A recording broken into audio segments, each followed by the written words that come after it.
সেই বাটা মশলাটা দিয়ে দিতে হবে। এই ময়দার ঘোলটা আমি দিয়ে দিচ্ছি। এর জন্য কিন্তু এই ঝোলের যে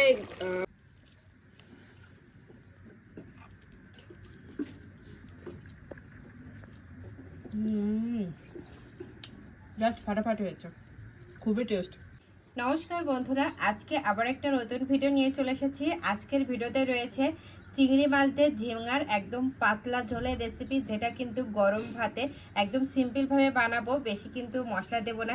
গরম ভাতের সঙ্গে কিন্তু খেতে কিন্তু দারুণ লাগবে, সেজন্য আজকের ভিডিওটা কিন্তু খুবই ভালো হবে, শেষ পর্যন্ত দেখবেন। তো প্রথমে আমি চিংড়ি মাছটা পরিষ্কার করার জন্য বেছে নেওয়ার জন্য বসে গেছি। আগে দেখুন চিংড়ি মাছগুলো আমি এরকম ছোট ছোট একটু বড় বড় সাইজের চিংড়ি মাছগুলো নিয়ে নিয়েছি। এর থেকে কিন্তু এইরকমই সেম চিংড়ি মাছ, কিন্তু এর থেকে একটু ছোট সাইজের আসে, এটা একটু বড় সাইজের হচ্ছে। এই রকম চিংড়ি মাছ দিয়ে কিন্তু রান্না করে খেতে কিন্তু খুবই ভালো লাগে। দেখুন এরকম একটু বড় বড় সাইজ। তো এখন এটা ভালো করে পরিষ্কার করে নেব। এর থেকে আপনারা চাইলে কিন্তু বড় কিংবা ছোট যে কোনো চিংড়ি মাছই কিন্তু নিতে পারেন।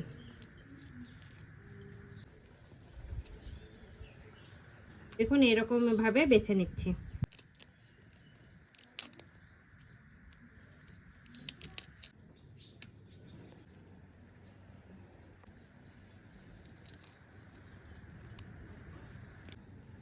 এই যে দেখুন বন্ধুরা, সবগুলো চিংড়ি মাছই কেটে নেওয়া হয়ে গেছে। এবার ধুয়ে পরিষ্কার করে নিয়ে আসবো। এই যে দেখুন বন্ধুরা, চিংড়ি মাছগুলো আমি ধুয়ে পরিষ্কার করে নিয়ে এসেছি। চিংড়ি মাছের তো কাজটা এখন নয়, এটা আমি সাইডে রেখে দিচ্ছি। এই যে দেখুন বন্ধুরা, এখানে আমার হাতে রয়েছে 5টার মতন ঝিঙা। 5টা ঝিঙা নিয়েছে 60 টাকা।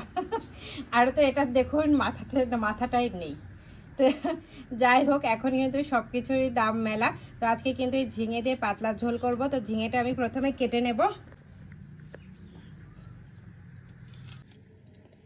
একদম কচি কচি হচ্ছে, বেশি ছাল ফেলবো না, হালকা হালকা করে ছালটা ফেলে দেব। একটু বেশ বড় বড় করে কাটবো, একদম ছোট ছোট নয়।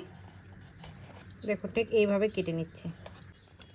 বেশিক্ষণ জলে রাখবো না, ব্যাস এরকম একবার ধুয়েই আমি এটা আর একটা পাত্রে ট্রান্সফার করে দিচ্ছি। বেশিক্ষণ জলে রাখলে কি হবে, কিন্তু জলটা কিন্তু ওই ঝিঙেটা কিন্তু ধরে রাখবে, সেজন্য। আর এমনিতেই কিন্তু ঝিঙে থেকে কিন্তু জলটা বের হয় রান্না করার সময়। এই যে দেখুন বন্ধুরা, ঝিঙেটাও কেটে নেওয়া হয়ে গেছে। এবার আলুটা কাটবো।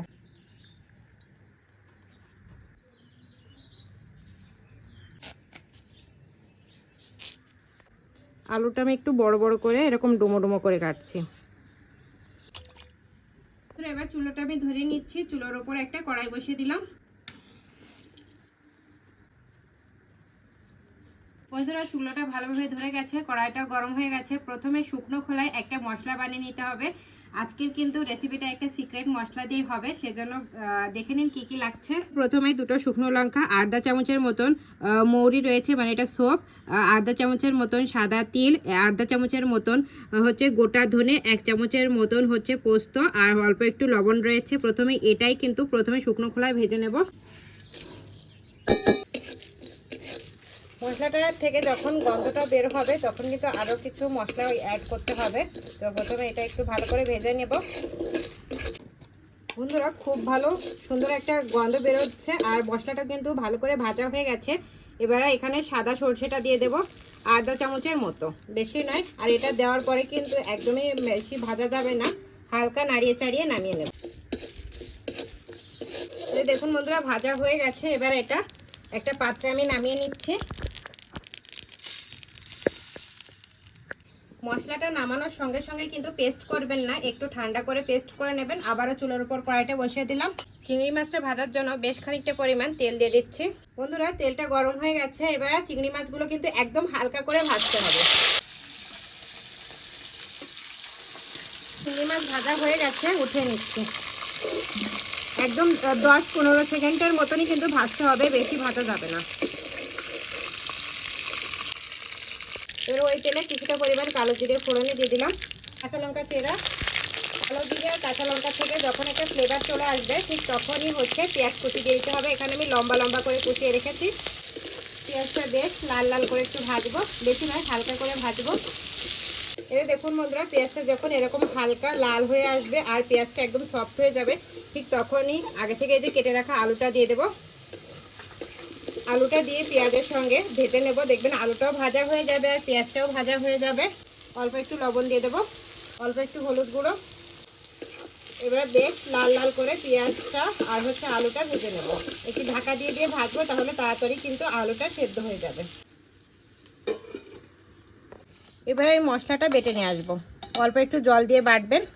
তো প্রথমে আমি একটু শুকনোভাবেই বেটে নিচ্ছি, তারপরে জল দিয়ে বাটবো। এতে দেখুন বন্ধুরা, আলু আর পেঁয়াজটা কিন্তু খুব ভালো করে আমি ভেজে নিয়েছি। দেখুন আলুটা প্রায় কিন্তু কুক হয়ে গেছে, দেখেছেন? প্রায় 80% মতন আলুটা কুক হয়ে গেছে। আর পেঁয়াজটাও দেখুন একদম লাল লাল করে ভাজা হয়ে গেছে। এরকম পর্যায়ে এর ভেতর এই যে আগে থেকে কেটে রাখা ঝিঙাটা দিয়ে দেবো। ঝিঙাটা দিয়ে একটু হালকা নাড়িয়ে চাড়িয়ে দেবো।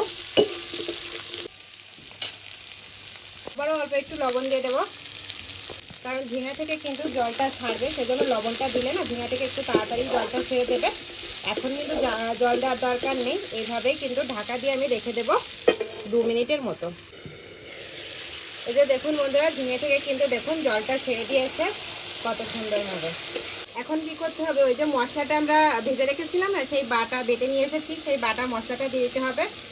সঙ্গে অল্প একটু মিক্সির জার ধোয়া জল। এবার চিংড়ি মাছটা দিয়ে দেবো।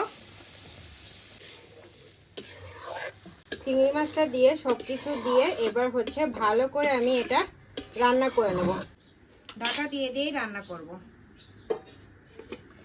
আর একটা কথা, আমি কিন্তু এখানে কিন্তু শুকনো লাল লঙ্কার গুঁড়ো ইউজ করিনি। শুকনো লাল লঙ্কার গুঁড়োটা ইউজ করলে কিন্তু কালারটা খুবই ভালো আসতো, কিন্তু এখন কাঁচা লঙ্কায় যখন আমি দিয়েছি ঝালটাই অনেক রয়েছে আর 2টো শুকনো লঙ্কা বেটেছি, সেজন্য এখানে কিন্তু আমার ঝালের পরিমাণটা একদম ঠিক আছে। যদি ঝালের পরিমাণটা একটু কম লাগে তাহলে একটু শুকনো লাল লঙ্কার গুঁড়ো দেবেন, দেখবেন কালারটাও খুব ভালো আসবে। বন্ধুরা, রান্নাটা হয়ে গেছে। আমি 5-6 মিনিটের মতন আমি রান্নাটা করে নিয়েছি। আর দেখুন বন্ধুরা, ঝোলটা কিন্তু অনেকটাই আছে, কারণ ঝিঙে থেকেও কিন্তু জলটা ছাড়বে। তো এরকম ঝোলের জন্য আমি এখানে 1 চামচের মতন ময়দা ইউজ করছি। ময়দাটা আমি জলের ভেতরে ভালো করে গুলিয়ে নিয়েছি। এই ময়দার পরিবর্তে আপনার চাইলে কিন্তু গোবিন্দভোগের চালের পাউডারটাও ইউজ করতে পারেন, তাহলে কিন্তু গন্ধ এবং স্বাদ দুটোই কিন্তু খুবই ভালো আসবে। এই ময়দার ঘোলটা আমি দিয়ে দিচ্ছি। এর জন্য কিন্তু এই ঝোলের যে ঘনত্বটা না একটু ঘন হবে, একটু পাতলা রয়েছে ঝোলটা। এবারে ভালো করে মিশিয়ে নামিয়ে নেব। এখন এটা নামিয়ে নিচ্ছি।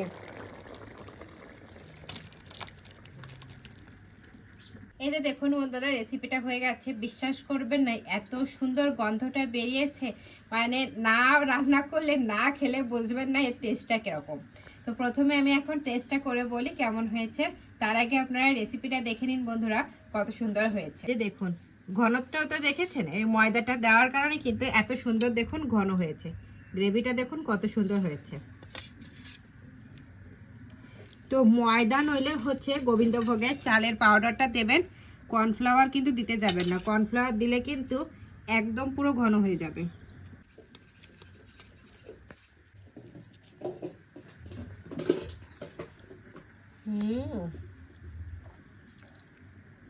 খুবই টেস্ট।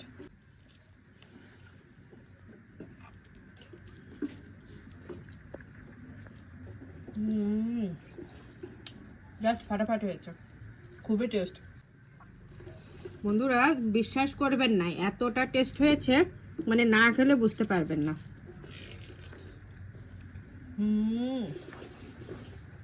খুবই টেস্ট। বন্ধুরা আজকে এই যে রেসিপিটা জাস্ট ফাটাফাটি হয়েছে। আপনারা কিন্তু একবার হলেও এইভাবে এইরকম ঝিঙে আলু চিংড়ি মাছের পাতলা ঝোল বানিয়ে খাবেন, আর আমাকে কমেন্ট করে জানাবেন কেমন হয়েছে। তাহলে আজকে এই পর্যন্তই। আমার এই রেসিপিটা যদি আপনাদের ভালো লাগে তাহলে অবশ্যই লাইক কমেন্ট শেয়ার করবেন। আমার চ্যানেলে যদি আপনারা নতুন হয়ে থাকেন তাহলে সাবস্ক্রাইবও করে দেবেন, আর হ্যাঁ অবশ্যই পাশে থাকা বেল আইকনও প্রেস করবেন, তাহলে এরকম নিত্য নতুন ভিডিও সর্বপ্রথম আপনার কাছে যাবে। আর বাড়িতে একবার হলো এইভাবে ট্রাই করবেন আর কমেন্ট করে জানাবেন কেমন হয়েছে। তাহলে আজকে এই পর্যন্তই, নমস্কার।